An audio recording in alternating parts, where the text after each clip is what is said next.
Hey guys, RC here. Welcome back to Football Manager 18, and this is our Leeds United save, episode 33, double threes. We are entering our fourth season with the club.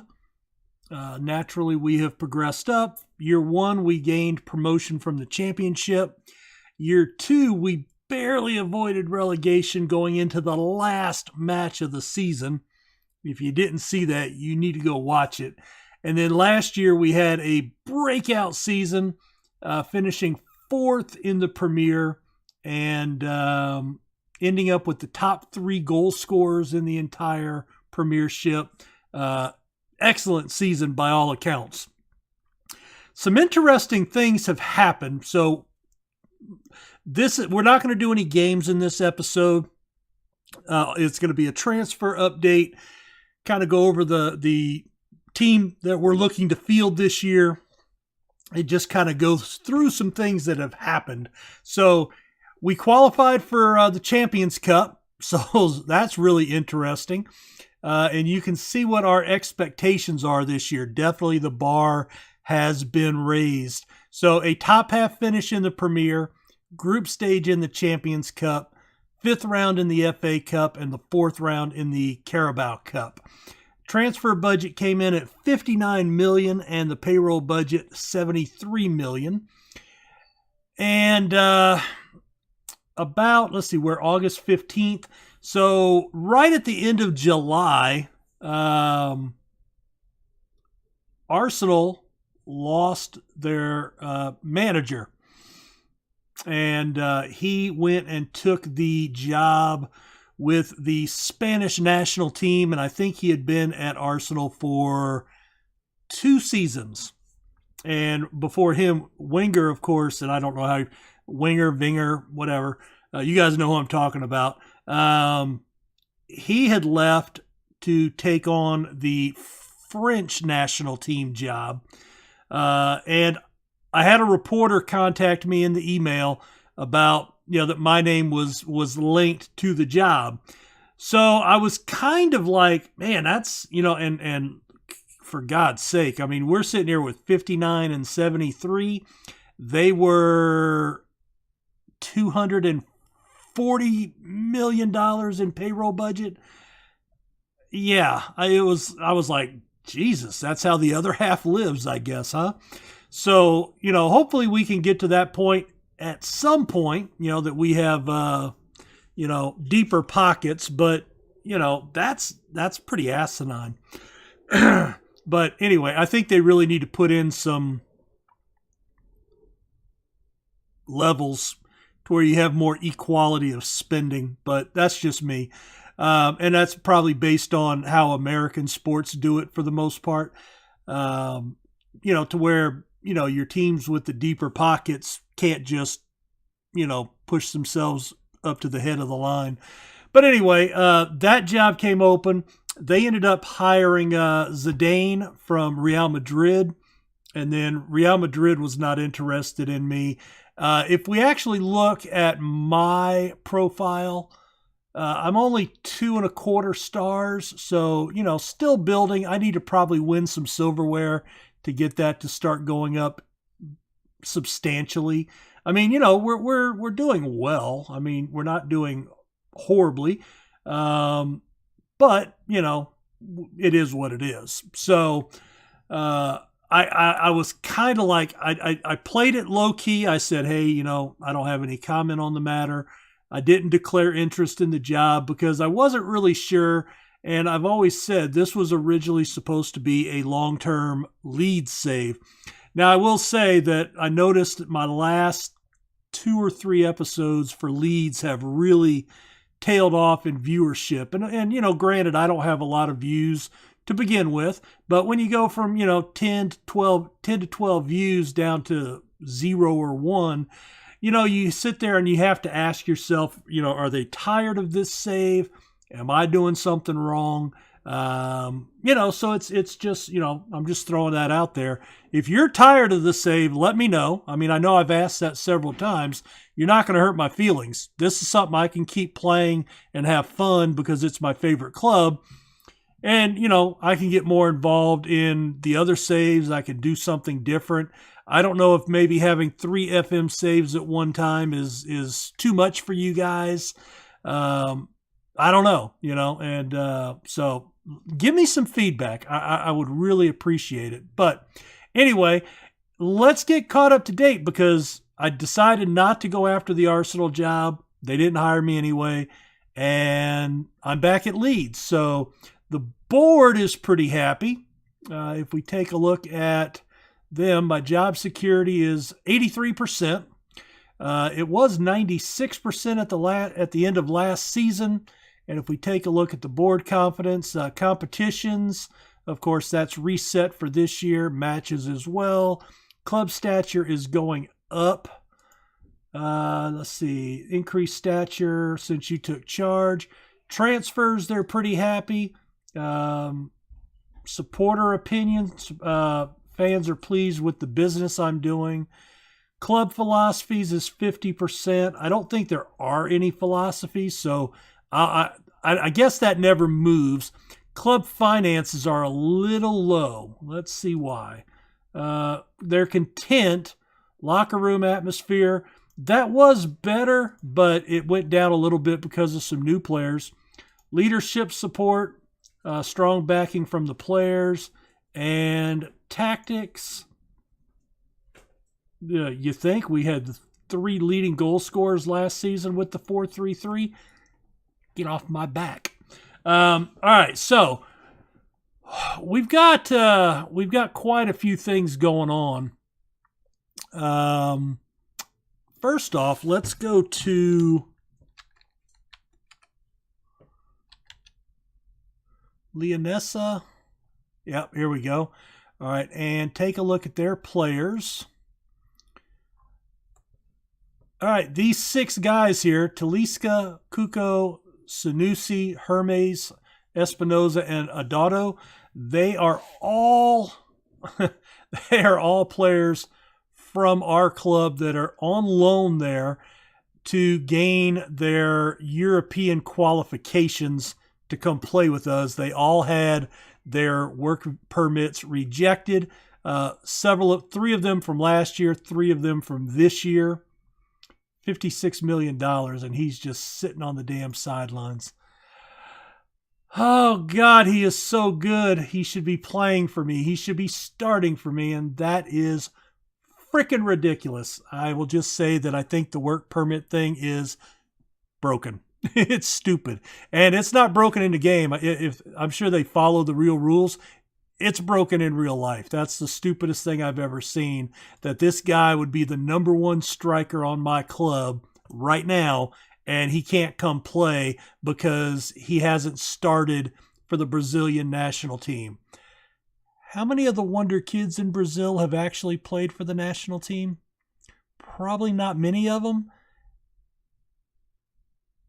And I don't understand how Chelsea and Man United and Man City just constantly sign these young kids from South America. Makes no sense. Anyway, another telemarketer phone call. I think those people need to rot in hell. Anyway, moving on. Let's go back to the club, to the transfer screen. All right, so since the end of the season, or right at the end of the season. All right, so Bailey Cargill, we've moved him to Wigan for $800,000. Zach Clough has gone on loan to Birmingham. Ewan O'Kane went to Reading for $3 million. James Bree went to Blackburn for up to $1.2 million.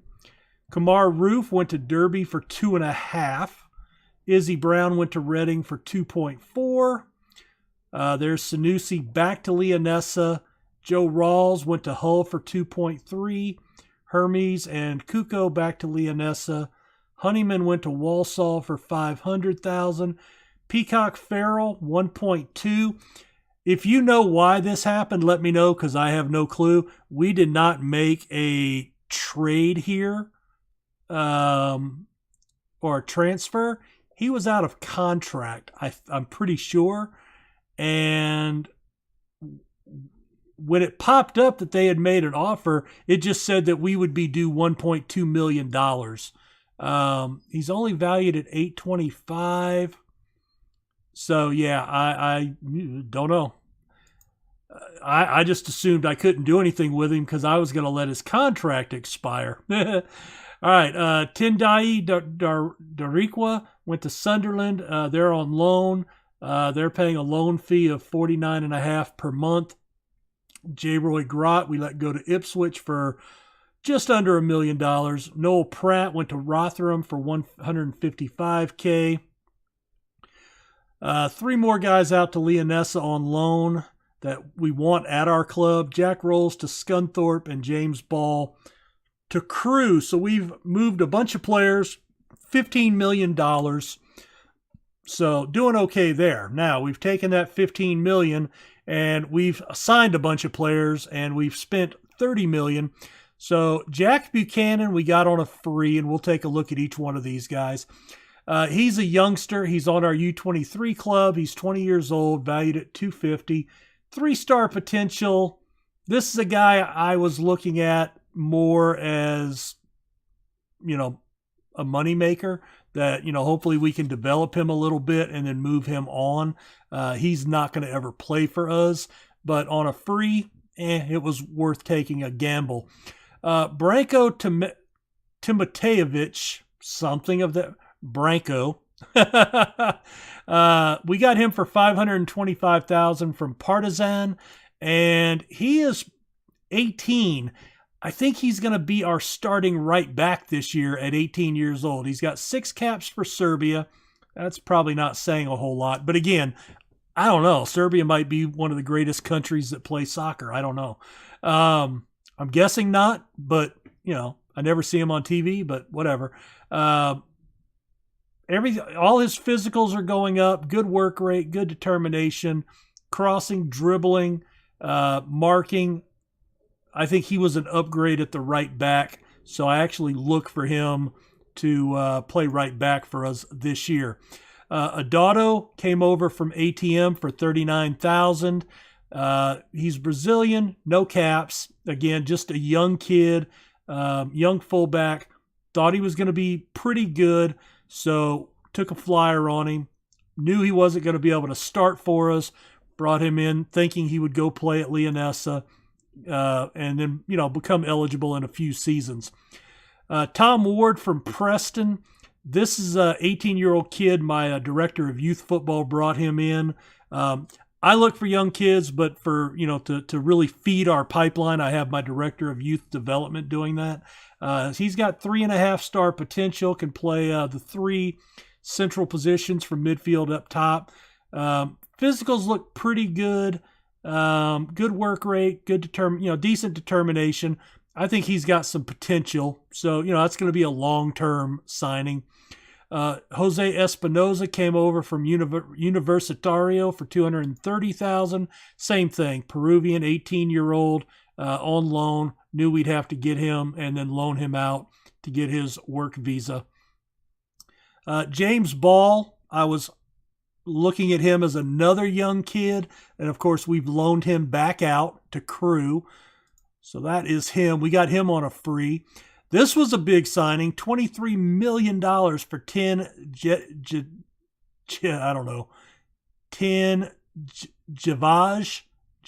I'm going to assume the D is silent, but he can play all 3 mid-backs. He can play a volante, and he can play center mid.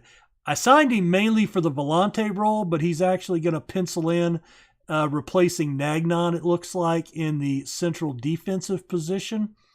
29 caps for Croatia, 24 years old, 3.5-star currently. And yeah, I like this guy. Good marking, passing, tackling, work rate, determination. Good looking kid. Definitely excited about bringing him on. 6.25 for Jose Renres from Nacional. Again, a 19-year-old Uruguayan, another left back, 5-star potential. Probably could start for us now, to be honest. 6 caps. Actually, He is with us. Okay, so he's on the club. He's the one guy that got his work visa, his work permit. I don't know how. I don't know what the what the qualifications are for that. But anyway, let's see. Keegan Townrow, 20-year-old. This is a guy our youth director brought in. Maybe we'll make some money on him. He came in on a free. Kevin Soboth came in on loan. I wanted another striker because I thought I was going to get rid of La Saga. And I had gotten rid of, was Kamar Roof, I think I said is the guy we let go. Where's he at? Yeah, Kamar Roof. So I brought him in on loan. Thought he would, bring something, at least a little depth. So brought him on. Don't know how much he'll play, but we'll see. $95,000 for Kuko, 18 years old, did not get his visa. So again, some pretty decent attributes at 18. So went ahead and moved him up to Leonessa to get his work permit.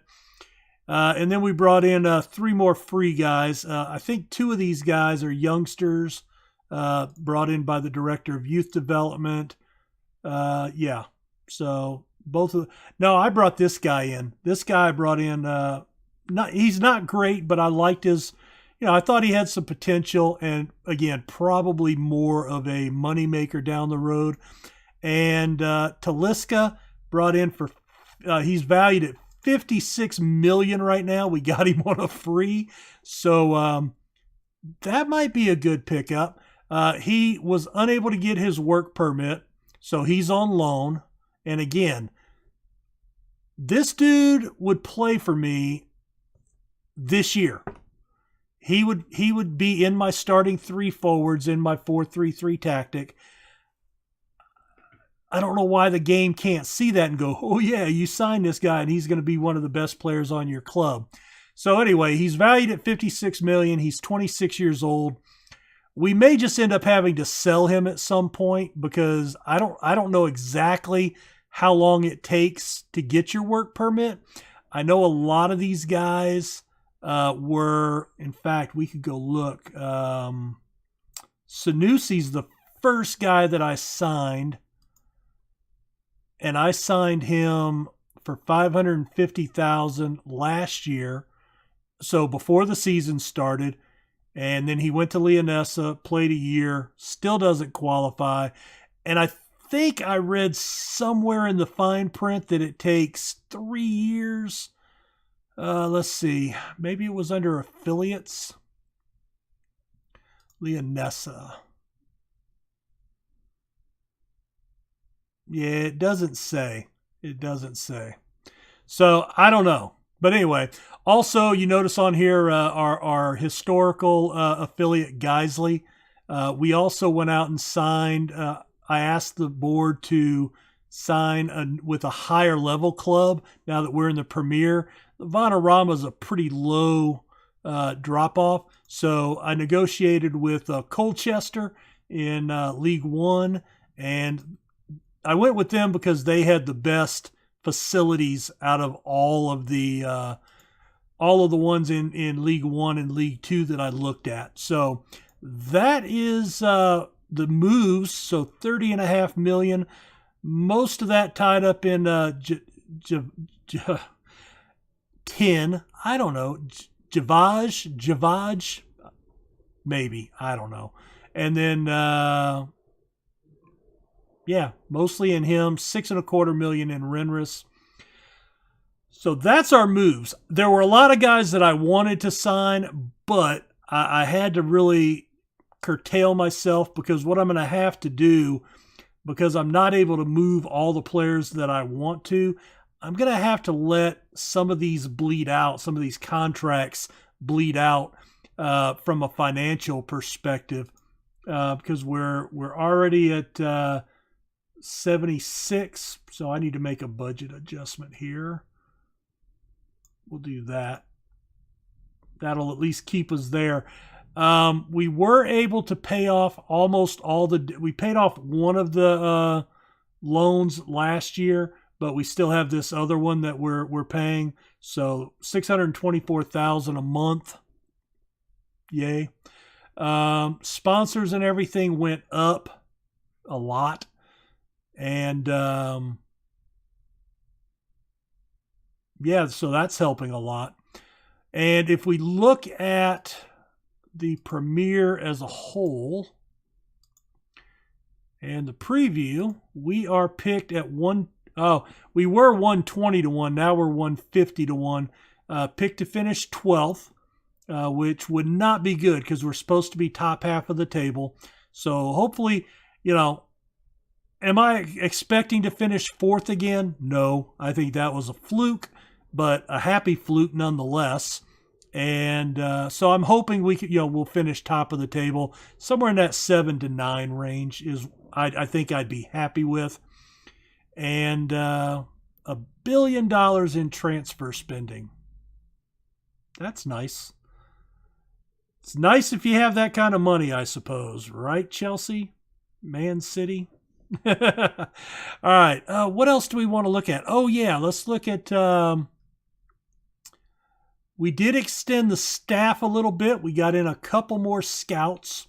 And we added a coach as well. So that's pretty good. And let's take a look at the tactics because we are actually playing Man City on this date. So everybody should be set to go. So I think I'm going to start off with the Volante tactic this year, this 4-4-2. It is attacking, but it is a little more defensive because, you know what? In fact, not that one.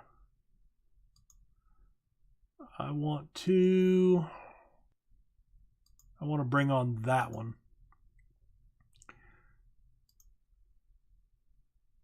What do I do for that? Okay. So similar tactic.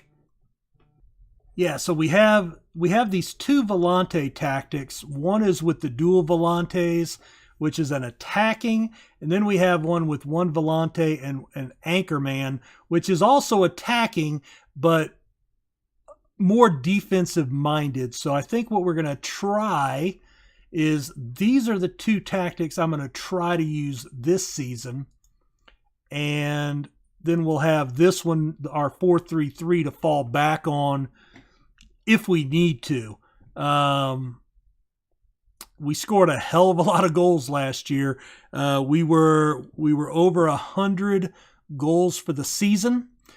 We had 3 guys with 20 plus goals. Akpom, Musset, and Wilson all scored 20 or more, and definitely viable. We finished 4th in the Premier with it, but I really had in mind to try to give these two tactics or this 4-4-2 tactic a shot. And again, the two Volantes is more of an attacking. The one with the anchor is more defensive. So I think we'll use that one when we're underdogs or playing the bigger sides, the Chelseas, the Man Uniteds, the Man Cities. Hey, maybe with this we can get a win in the Roses Derby this year. Don't know. And then we'll always have this as a fallback if we need to. So right now, if we go with this, we're looking at Liz Musset up top. And of course, he ended up with 20 goals in 31 matches last year, 12 assists, played a 7.7. That was really good. Akpom would be our number 2 guy there. He is 24. Remind me, because the ratings have changed because I had to hire a new assistant manager. If we look at Akpom, he had 21 goals in 29 matches with 8 assists. And of course, that puts James Wilson on the bench doing that. So the other thing, let's finish up. Suarez will move up from left back to left winger. De Jong from a midfielder to a wide mid on the right. Desart and Ronaldo Vieira as the two Volantes. Hadara back starting at left wing back. Terarvist back at right wing back, Nagnon and Gibson in the middle. There's some issues with fitness probably here in the early going, so this may change. That's just as of today.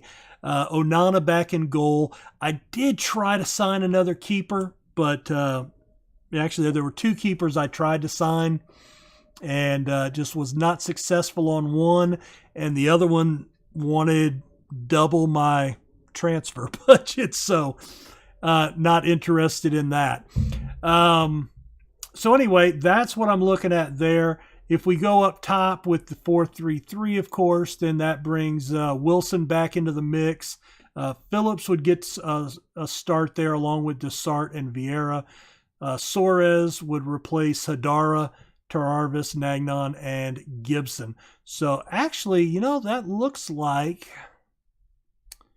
my new signing is not going to break into the starting lineup. Where is he? Man, he is not even... Seriously? All right, what's his issue? I thought for sure this kid would be in our starting mix. It did... Oh, you know what? I wonder. It did say he was fatigued, so that he needed some time off. So I gave him a week off. And I wonder if he is kind of still on that. I don't know how to even tell that. But anyway, I will expect going down here, Crean will get some playing time. Piguazello will get some playing time. I expect De Jong to play. We can... Not at club. We can hide that. All right. Javaj should get some playing time. Randall, Jones, Lockyer, I think I'm trying to get rid of them. Zamotic, same thing. Coyle will be in the mix for some playing time. Barrington is injured. I'd like to get him some match time this year. Lasaga's injured, so he'll be back in a few weeks. Branco is a right back. He's wanted, but I expect him to be primary backup as well. And then Ryrus is going to be back, and I think he could jump into my starting mix as well. The other thing I'm going to do this year is last year I just used this quick pick without restriction, but I have gone in and changed the guidelines to where their overall physical condition, let's change that to, let's say 80%. All right. I don't know if that's not going to change this one. And that may be what's causing some issues here. Let's see. No, he's actually back over 80%. He's got to still be on that rest period. That's the only thing I can think. But what I think setting that to 80% is going to do is it's going to help facilitate a lot more rotation among the players, and not have everybody start every match this season. So anyway, that's kind of the thought process and the goal. And yeah, we'll go with that.